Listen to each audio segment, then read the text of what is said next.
For sure. I love that. I love that. Right, Julie? How Yeah. do you feel Oh gosh. about the I same thing when we're talking to people about poker? Oh my gosh, you are definitely the voice of women in poker. When I started watching, when my daughter was a baby, I was home a lot with her, so I was watching it on TV. And I remember you playing back then. There weren't very many women that we even saw. Jennifer Harmon, I remember, Annie Duke, Kathy Liebert, like there just were so few that it was a big deal. I was thinking, why are there not as many women? Like, I don't get this. It's not like football or like it's not a bash them up kind of a sport. And in my mind, women are smarter. We're more strategic. A lot of people don't give us credit that we can actually control our emotions. But it makes me wonder for you, like we've talked a little bit already about poker, the environment for women. How do you have so much longevity? How have you pushed through what I'm pretty sure you have to have some discouraging times like all of us have had. Just being a woman alone at a table that can bring, that's where I'm wondering, did you have coaches? Did you get mindset help? Was your family supportive? There's so many barriers to entry for women who actually get in, stick with it long enough to do well, and then stay for a long time and don't give up. You're one of the ones that comes to mind first. So if you could give us a little bit like, how the heck did you do that? So other women, maybe it would remove some barriers or give them some encouragement. Yeah, I mean, I feel like at different stages, it was different things for me. I think when I started out, a lot of it was just kind of like a mind over matter, pushing through type thing. Like, I definitely stepped into card rooms where I left feeling like, ooh, that might be the last time I played poker. Like, I had such a bad experience. I don't know if I want to come back. Why would I put myself through this? Because this was at a time when I was playing recreationally. I was like, well, if I'm not having fun, why would I come back? But a lot of it was because I saw that so many people were underestimating us as women in a game that has nothing to do with our physical abilities. It all has to do with our mental acuity and sharpness and things where we are on an even playing field. And I just thought, I did not like that attitude. I did not like the posture that I saw so many men take towards not just me, but other women to prove them wrong. So a little bit of it is just like my own stubbornness of being like, well, I know that they are being unwelcoming, but I'm not going to let these people deter me. And so that was really why I kept coming back initially. The other part is obviously just like my love for the game. I think if people are looking for longevity in poker, you have to really love the game. I started at a time where it was right before moneymaker era, and there was not this big idea of like, oh, there's all these sponsorships available and like you get, be on TV and all of that kind of allure that maybe is a little bit more prevalent nowadays. Like, I played just because I loved the game, and I didn't even think that it was possible to have all of these other opportunities because of poker. Like, I'm almost glad that it really shaped kind of the reason why I was in it. Was like, I was so interested in the strategy. I was so interested in the psychology of poker. All of those things just really spoke to my competitive side, and that really allowed me to kind of not be distracted by some of the other things. And I just always went back and focused on the game.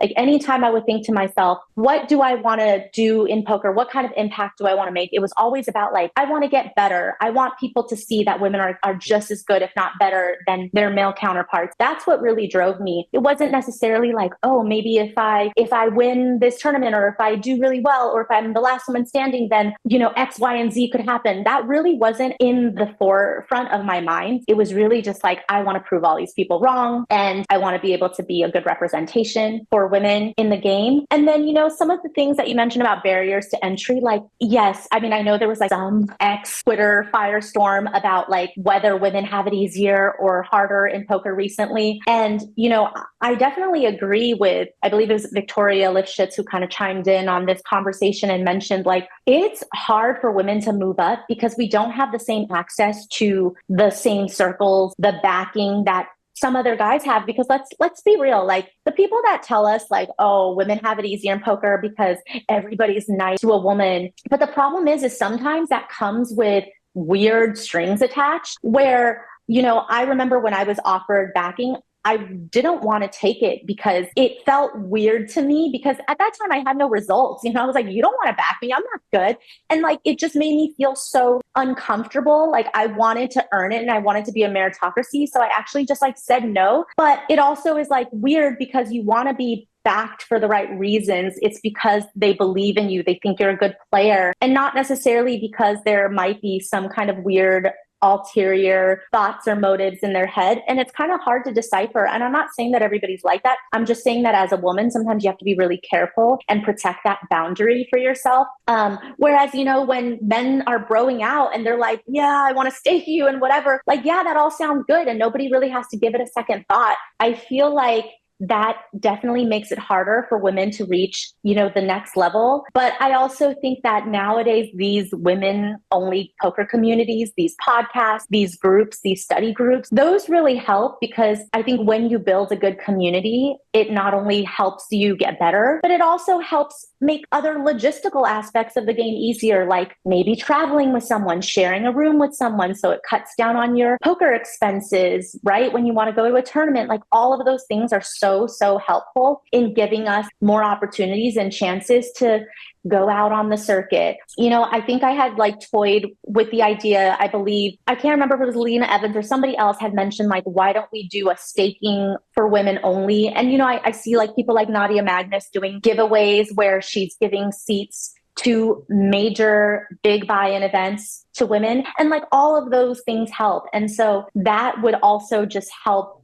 the longevity for other women in poker. Is you need money to play poker and you need a bankroll. And sometimes it's just so hard, when you might not have access to the same type of group that, these elite players, or, people that end up having a lot of funds, or, these staking stables and things like that. I mean, I think it's all about kind of opening up those opportunities to other women. And obviously, women doing that for other women is a great place to start. I think BBZ staking, or some of those places, some of those stables that have a lot of people, why don't they open some slots that are specifically for women, and just, they could also take those initiatives. And again, no one's asking for a handout. Check our Hendimob, check our results, check our shark scope, whatever it is, pick the ones that deserve it, pick the ones that are winning at the game. At least if you kind of allot some of your funds for women specifically, you do give them that chance to, get to that next level, and you give them more opportunities that way.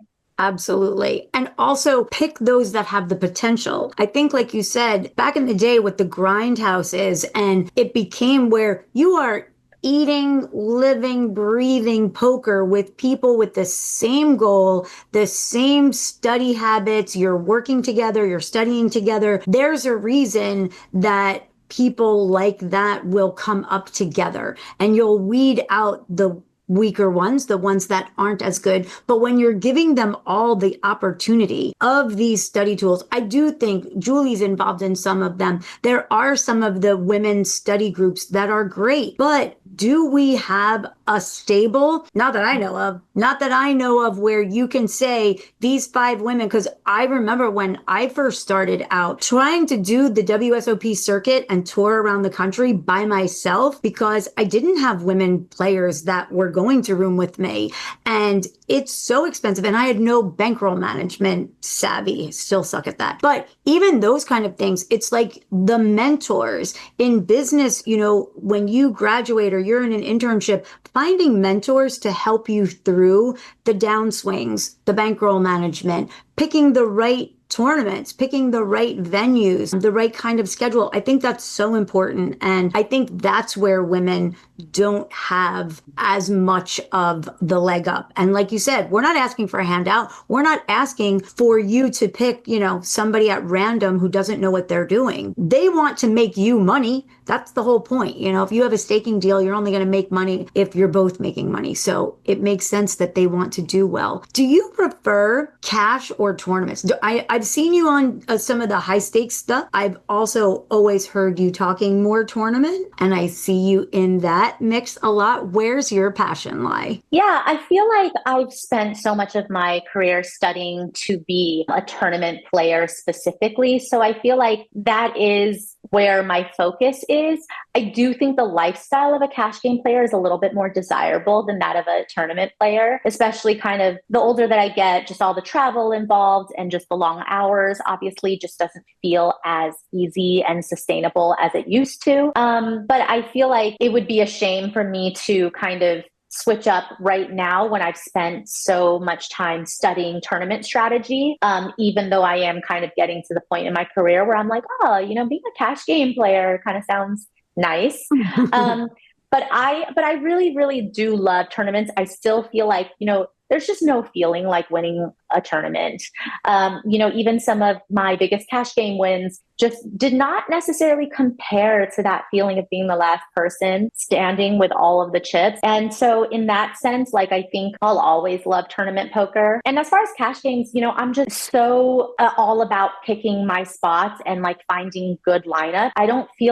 I think there's another thing that women have an edge in is like, I think we just have less ego. Like, to me, I'm not trying to like bang my head against a brick wall and play against the toughest players and play against the toughest lineup and, dick swing basically. Like, Right. that's not anything that interests me whatsoever. Right. Like, I will play a cash game if I feel like I'm going to be a favorite in that lineup, if I have an edge. Obviously, same goes for tournaments in terms of the stakes you're playing, but it's a little bit different because your tournament table is completely random, right? And so I feel like if we have that ability to choose what cash games we want to play in, then it's so important to just make sure that you pick your spots wisely. So I will still play cash games from time to time, and I still find them fun. And I find it interesting to kind of get my brain to shift to cash game strategy because it's just so much deeper stacked. And in a lot of tournaments, the average stack is very often about 40 bigs, whereas in cash games, it's, hundreds of big blinds. And so I look at it as a challenge sometimes just to kind of exercise my brain to be like, let me think about what I want to do with 200 BBs in this spot, So I do love both, but I will say like my heart is definitely in tournament poker at the moment. Do you feel like when you do these high stakes cash games that it's more important for you to have your persona on? Do you feel more guarded in how you are either acting at the table, conversing at the table, the moves you make at the table? Do you think there's more pressure on you there of your reputation, let's say? Yeah, I think as far as like a persona goes, I feel like I try to have my poker persona be as like close to my real, like if I was playing poker with nobody watching persona. I'm definitely no like Phil Hellmuth, right? Like I don't think I have this reputation of like having this like really, this like poker persona. I will say that I feel a little bit of pressure. I definitely felt it way more before, but like putting yourself out there, playing on a live stream, making mistakes and having to be criticized for them, like that's still something that, I might not ever get used to, right? But I definitely don't think I allow that to affect the way I play as much as I did when live streams started becoming, more popular. It's just weird to think that, someone is watching from home every single hand you play and kind of expecting you to play every spot perfectly, which is pretty unreasonable, even Right. for, some of the world's best poker players. And I just remember that in the beginning, it made me shy away from decisions that were maybe driven a little bit more by intuition than by like GTO or by theory. But now I care so much less because having played on so many streams at this point, I'm just like, they've seen it all. Like they've seen me make a huge mistake. They've seen me get bluffed in a huge spot. And at the end of the day, I'm the person that's sitting at that table. It's my money on the line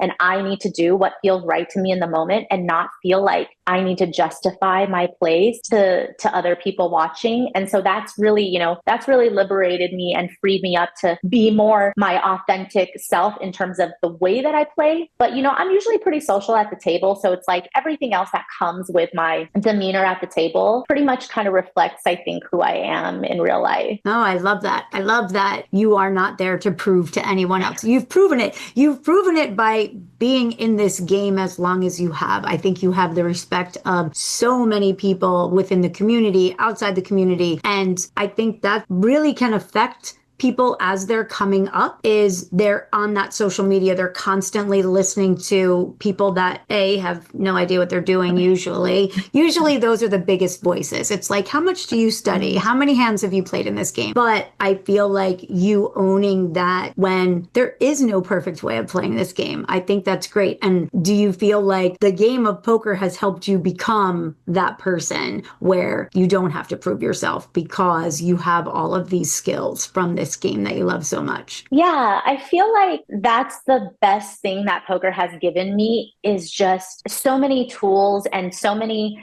things that have kind of shaped the person I've become, actually. We were talking a little bit before we started recording about just how like playing in LA, for example, is a real tough crowd. And that's where I kind of came up and where I cut my teeth. And I feel like had it not been for some of these experiences I've had in poker, I probably wouldn't have such thick skin as I do now.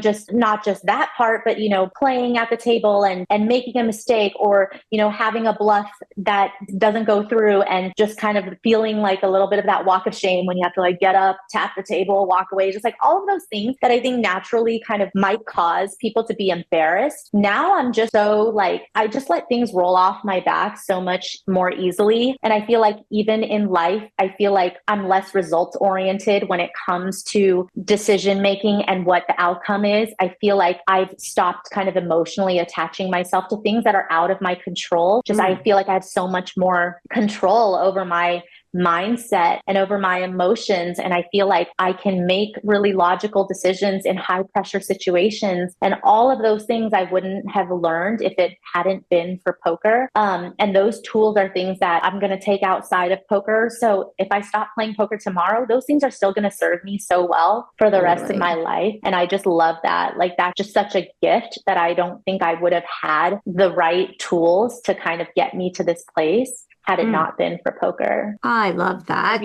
Sorry.